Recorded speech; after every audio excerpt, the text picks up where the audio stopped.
¿Cómo están? ¿Cómo están? Bienvenidos a Conversando con Arte. Hoy nos acompaña una excelente figura, la segunda vicealcaldesa de Quito y la primera afroecuatoriana que se convierte en la vicealcaldesa y sobre todo en tomar el poder de esta linda ciudad quiteña. Bienvenida Gisela Chalá a Conversando con Arte. Es un honor y es un placer tenerla esta noche en este espacio cultural. Vamos a comentarle un poquito, quisiéramos saber quién es usted, un poco que nos dé una apertura breve de lo que ha hecho y cómo es que ha llegado justamente a la parte metropolitana, a nuestra querida alcaldía. Hola, qué gusto, buenas noches. Ojalá tuviera el poder suficiente para ser parte de las transformaciones sociales que necesita Quito. Tiene Gisela Chalá Reynoso, una mujer de las parroquias rurales. Antes de involucrarme a la política partidista, le cuento que fui gestora cultural. Así que siendo parte de los procesos que hoy necesitamos, como para la reactivación económica, como las economías culturales, como el consumo de bienes culturales deben ser parte de este proceso, es lo que estamos procurando impulsar desde lo que nos queda de gestión. Esta pandemia, como decíamos, nos ha coartado, nos ha tenido 2 años encerrados, preocupados, con miedo, con desconfianza y además generando un distanciamiento social que lo que hizo es desconectarnos y nos volvió mucho más individualistas. Pero aquí está el arte que quizás es una de las disciplinas o la cultura desde el enfoque de la Constitución del 2008. Necesitamos garantizar que la cultura deje de ser vista como algo elitista. En el caso de quienes estamos en las parroquias rurales, es fundamental que podamos retomar esta revitalización de los saberes culturales, que podamos trabajar en las industrias culturales donde se reconozca no solo las artes plásticas, se conozcan todas las disciplinas que nos dan este proceso de identidad. Hablando de identidad, es muy importante conocer la identidad propia que tenemos como ecuatorianos, ¿no?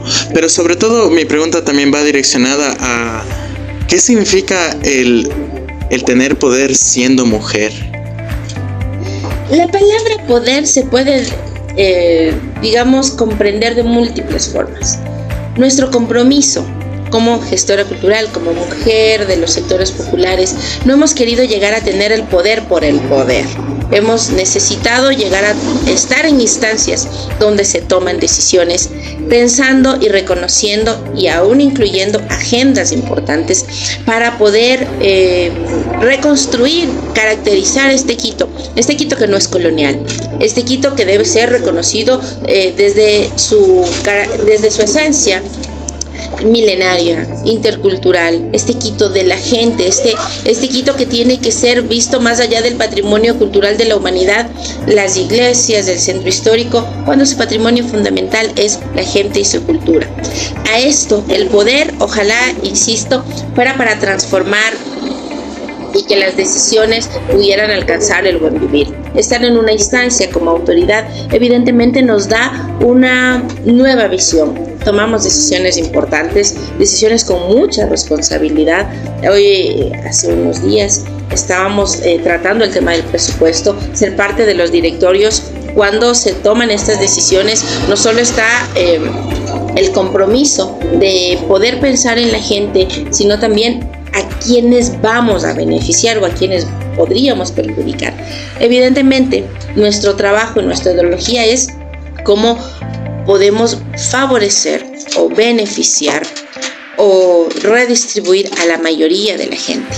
Y por eso decíamos que el arte, frente a todo lo que está pasando en la humanidad en estos momentos, la cultura es quizás de lo más esperanzador que tenemos, porque lo que hace es juntarnos, no discrimina, no debería discriminar, no debería excluir, sino más bien hacer este proceso de juntar. Existe un plan distrital de culturas que está por vencerse, era 2012-2022. ¿Qué pasó con ese plan de culturas? Lamentablemente, cada una de las instancias, es decir, cada una de las alcaldías llega con una visión propia, pero ojalá pudiéramos contar con una visión de ciudad donde los derechos culturales no solo se garanticen para unos pocos, sino se democraticen, y que el consumo y el uso y también el fomento de los bienes culturales dejen de ser una utopía y que no sea una idea de determinadas ideologías, sino que sea una realidad para todos. Es muy interesante conocer justamente esto que usted dice, fomentar y transformar. Entendiendo que Ecuador puede ser un país muy negativo, sobre todo cuando está mal administrado, cuando hay autoridades que tergiversan mucho, siempre el arte y la cultura ha sido un canal de apoyo y sobre todo de transformación y de inclusión a muchas, digamos, grupos, ¿no es cierto? Y aquí es importante porque usted como imagen, sobre todo como representante de Quito, siendo una mujer, siendo representante igual de varios colectivos étnicos y de identidad ecuatoriana, es muy importante que conozcamos eso y sobre todo que valoremos todas esas cuestiones que no solo se enfocan en el poder, como muchos creen que llegando a un poder empiezan algunas cositas tránsfugas, ¿no? Pero aquí vemos que no es así. Aquí vemos que hay identidad, que hay valores, que hay sobre todo sabiduría dentro de quien lo está liderando, y eso es lo que hay que recalcar y sobre todo seguir apoyando a los mandatarios que justamente tienen estos ideales, que piensan por el pueblo, que piensan por las minorías. Aquí los afroecuatorianos, los LGBTs, las personas de violencia siguen tal vez como un tabú o tal vez no, pero se mantienen como una marginación de la sociedad en vez de hacer una inclusión, siendo un país tan rico, tan diverso. Somos todos en nuestra propia ciudadanía. ¿Cómo usted ve esa situación? Incluso en Quito, que es como que el foco de noticias, booms. Yo quiero invitarles a que desaprendamos algunas dinámicas, inclusive algunos términos, y que replantearnos el proceso de reaprender. Yo le quiero decir que nosotros no somos la minoría. La minoría es los únicos que tienen privilegios en este país. Nosotros somos la gran mayoría, las grandes mayorías, plurales, diversas, interculturales, pero esa es la mayoría. La minoría es quienes ya tienen garantizado hasta su quinta generación sus recursos. Entonces, por un lado. Por otro lado, este Ecuador, que es un potencial turístico, que tiene sus regiones, que tiene sus 14 pueblos, nacionalidades, que tiene una representación muy importante, que cuenta con estos saberes milenarios ancestrales. También se suman estos saberes ancestrales que tenemos los afroecuatorianos, los montubios. Lo que tendríamos nosotros que hacer es precisamente un levantamiento, un diagnóstico, un censo, para poder reconocer que el patrimonio que hoy tenemos en Quito, ustedes recordarán, casi 44 años, estuvimos conmemorando el 8 de septiembre, pero que no tiene que ser nada más elitizado. Tenemos que contrarrestar, tenemos que combatir la elitización, esto que nosotros sabemos decir la socialité, y vamos a transformar desde la democratización para el pueblo. El pueblo que es desde su sabiduría popular. Tenemos otras formas inclusive de interrelacionarnos, tener que volver a como la solidaridad. Yo voy a hacer en estos momentos hacer uso de una frase que a mí me encanta y me marca la vida, de un gran maestro afroecuatoriano que partió hacia mejor vida físicamente, pero nos deja su legado cuando dice: nosotros tenemos el deber de aprender el lenguaje del otro para poder colocar nuestros mensajes. ¿A qué quiero llegar con eso? Nuestra sabiduría ancestral es lo que nos va a volver a colocar como un cable a tierra, el volver a ser parte, la solidaridad, cómo nos relacionamos con la tierra, cómo nos relacionamos y cómo combatimos el cambio climático. Es nuevamente cómo le damos la prioridad al ser humano, y con eso está precisamente el conocer cómo la cultura no está solo en los teatros, la Cultura es esto que estamos haciendo. La cultura de encontrarnos en las canchas los domingos, con los amigos en la esquina, el encontrarnos con la familia. Esto que tiene que ver cómo somos los ecuatorianos y ecuatorianas es lo que nosotros deberíamos en todo tiempo apoyar y fomentar. Ahora se genera en lo que habías hablado hace un momento, estas economías culturales. Hoy, desde que hemos llegado, nos está acompañando una banda de pueblo. Eso significa que Conocoto, que la Armenia, que quienes tienen en sus hombros el ser parte de esta banda, tienen la responsabilidad de ser un legado. Este legado que pasa de generación a generación, el seguir aportando la tradición oral, el fomentar nuestros cantos, nuestros huaynos del pasacalle, que no tiene nada que ver con lo que el capitalismo hoy quisiera homogenizarnos a través de las redes sociales. Tenemos nosotros que combatir precisamente respetando y fomentando esta heterogeneidad que tiene el Ecuador. Ojalá pudieran acompañarnos. Siendo vicepresidenta de la Comisión de Turismo y Fiestas, estamos luchando para que las parroquias rurales vuelvan a ser el eje fundamental. Y esto no significa que más la ruralidad. Quito tiene 65 parroquias, 33 rurales y 32 urbanas. El hipercentro siempre ha sido atendido, siempre está en la mira de quienes están atravesando o quienes pasamos desde autoridades, pero ese compromiso que debemos tener con las parroquias rurales significa que la revitalización, como decía, de los saberes ancestrales, estas fiestas patronales, como las quieran llamar, estas fiestas de las parroquias, debería ser una gran oportunidad. Y aprovecho, voy a hacer una pequeña cuñita. Estamos próximos a planificar y tener el encuentro intercultural de parroquias, donde se van a juntar las 33 parroquias de Quito, y adivinen qué, también se suman las comunas, porque tenemos más de 72 comunas en Quito. Por eso será fundamental que ustedes estén allí acompañando no solo en el encuentro, sino cómo se van tomando decisiones, cómo nosotros tenemos la obligación como concejales rurales de hacer prevalecer esta gran oportunidad que significa no solo generar un presupuesto, sino también abrir esta mirada gigante a este Quito que se llena de reconocimientos, que puede tener en las parroquias rurales un gran componente importante, este turismo que es, ya nos contaba el vecino, hay unos lugares hermosos, paradisíacos, que tienen que contar una serie de historias, de leyendas que construyen nuestras vidas. Por eso es importante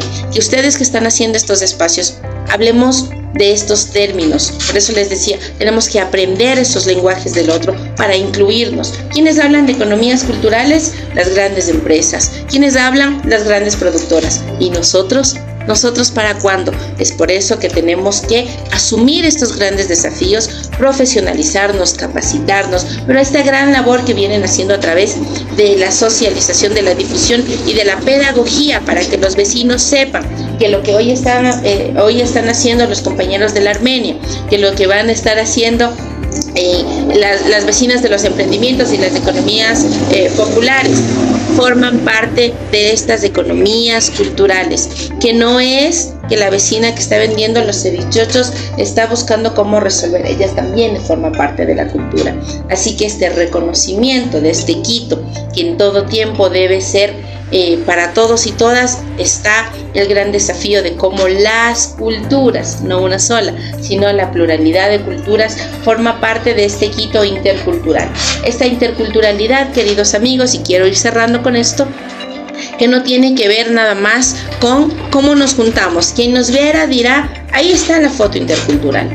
No necesitamos una foto, necesitamos trabajar en conjunto para problematizar situaciones difíciles que nos está sucediendo como sociedad, pero también para que busquemos soluciones estructurales de inclusión, de garantizar los derechos culturales, pero también los derechos productivos. Necesitamos producir, necesitamos trabajar, necesitamos inversión, y esto no solo necesitan las grandes empresas, lo necesitamos todos. El rol y el desafío está para quienes lleguen a partir del 2023, pero quienes estamos siendo parte de estos gestores de la sociedad, tenemos un gran desafío, no solo para hoy, sino para toda la vida. Así que muchísimas gracias, cuenten con nosotros. Les invitamos a ser parte, a acompañarnos en las comisiones para que escuchen los debates, para que puedan dar su opinión y sobre todo para que se hagan ustedes esta interlocución entre las decisiones que estamos tomando en el Consejo Metropolitano y los mandantes, el pueblo. Ustedes son los que deberían estar liderando este proceso. Muy agradecidos por esa invitación a estos procesos de conectarnos justamente con los espacios culturales y sobre todo las autoridades. Es muy importante siempre tener en cuenta esa conexión y ese apego. Y qué bien que usted también tiene ese apego sobre todo con la ciudadanía, con su pueblo. Dejar a un lado los estereotipos, los títulos de etiquetas que a veces dan esta brecha, ¿no?, entre pueblo, autoridades. Es muy importante porque así el pueblo se siente escuchado, el pueblo se siente acogido, se siente que tiene una voz. Y es muy importante que usted lo está haciendo porque está marcando algo trascendental justo en la historia de Quito. Y aquí también viene una pregunta. Para usted, ¿qué podría entender y qué podría decirnos como un desarrollo social en Quito sobre lo que es las nuevas culturas y sobre todo esta también transformación, ¿no?, de eras que se ha visto un poco desligada, ¿no? Ahorita la juventud tiene otras cosas, han ido perdiendo valores y los señores, ya los adultos, los abuelitos, ya están perdiendo fuerza porque las leyendas, las tradiciones, todo eso queda un poco en rezago, ¿no? Pero ¿cómo usted diría o cómo impulsaría justamente para que la juventud aprenda y sobre todo se aculturice de nuevas enseñanzas? Muchas preguntas en una sola. Y lo que podemos decir es lo más importante: las redes sociales. Así como antes ustedes recordarán que la niñera televisión no ayudaba, las redes sociales tampoco tienen por qué ser nuestras compañeras de crianza, entendiendo que el mundo está todos giramos alrededor del consumo, del consumismo. Mientras más tienes, más te quiero, más likes te pongo, más retweets te pongo. Evidentemente el desafío es integral. El acompañar, el reconocer de manera intergeneracional, porque muchas veces ahora los millennials, los centennials y todas las generaciones que les quieran poner, se las saben todas. Y no hay este proceso de juntarnos y de articular, hacer esta bisagra, de volver a complementar entre lo que ustedes están aprendiendo, porque son nuevos momentos, pero también nunca olvidarse de dónde venimos, porque eso nos va a dejar clarísimo hacia dónde vamos. Usted decía, y yo me siento muy honrada con sus palabras, cómo nosotros estamos velando por el pueblo somos nosotros. Yo soy su vecina de Carapungo de toda la vida, sí, vecina cerquita de la Armenia, pero lo que quiero decir es que solucionar los problemas, acompañarnos en solucionar los problemas, porque nosotros no es que tenemos una varita mágica o con el chasquir de dedos ya queda todo solucionado. También nos duele, también nos equivocamos, las medidas que tomamos no lo resuelven todo, pero es allí donde necesitamos trabajar en la corresponsabilidad. Usted hablaba del poder en varias ocasiones.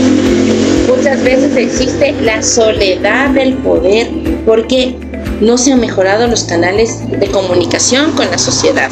La sociedad solo nos exige, muy poco propone, mucho demanda, muy poco propone. Creemos que este es un momento de trabajar de manera articulada. Las propuestas de la ciudadanía, por ejemplo, si vienen aquí a la Armenia, ¿quién mejor que ustedes van a saber cuáles son sus problemas y cómo necesitan sus respuestas? Por eso es fundamental que vayamos teniendo esta posibilidad de tomar decisiones. Se acercan las elecciones y deben tomar las decisiones pensando no en quién es popular, no es quién llena masas o multitudes, sino quién tiene proyectos importantes que van a cambiar las vidas de las personas, quienes van a mejorar. Ojalá pudiéramos basarnos en sus planes en el momento de sufragar y no más bien en quienes nos sonríen o nos han regalado una camiseta. Si les regalan la camiseta, acójala, pero que su voto sea pensando en la colectividad, no en lo individual.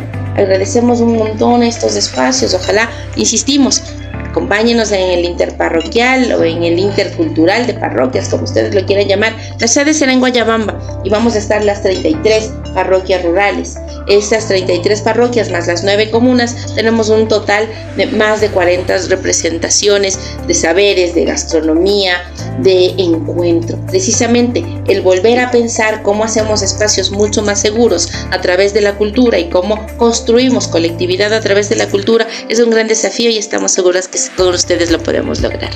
Muchísimas gracias, en verdad ha sido muy fructífero todo esto, sobre todo la compañía y la sabiduría que nos ha impartido nuestra vicealcaldesa Gisela Chalá. Para culminar, ¿podría darnos un cierre, algunas palabras, sobre todo para aquellos que van a ver este material, sobre todo en relación al desarrollo y la transformación cultural a las nuevas generaciones y sobre todo a quienes están aún sin un horizonte en esta sociedad? Una vez más, muchas preguntas en una sola. El mensaje que les puedo decir, lo que siempre nosotros hemos procurado, que nos importe más las personas, que nos importe más la familia, que nos importe más lo que no perece, lo que no fenece, lo que no es vanidad. Que tengamos la posibilidad de articular aquella generación de cristal que en todo tiempo se está diciendo, que no seamos para un momento, que podamos construir en estas situaciones tan complejas que está atravesando la ciudad, que todo sea en vida. Y ya esto sin querer romantizar, pero sí es importante que construyamos una ciudad, un Quito, unas parroquias, un barrio para las personas. Quito necesita tener mucho más seres humanos importantes, sentipensantes, que nos volvamos a reconfigurar en un tejido social. Y queremos invitarles, así como a ustedes quienes hacen cultura, a los que están haciendo comunicación, a recuperar este rol pedagógico de comunicar, de acompañar, más no de difundir. Es lo que les puedo decir por este Quito mucho más justo socialmente y espacialmente, pero sobre todo este Quito que sea mucho más humano y desde luego intercultural. Gracias, un saludo a todos y todas. Muchísimas gracias, esto ha sido Conversando con Arte. Nos vemos en una próxima.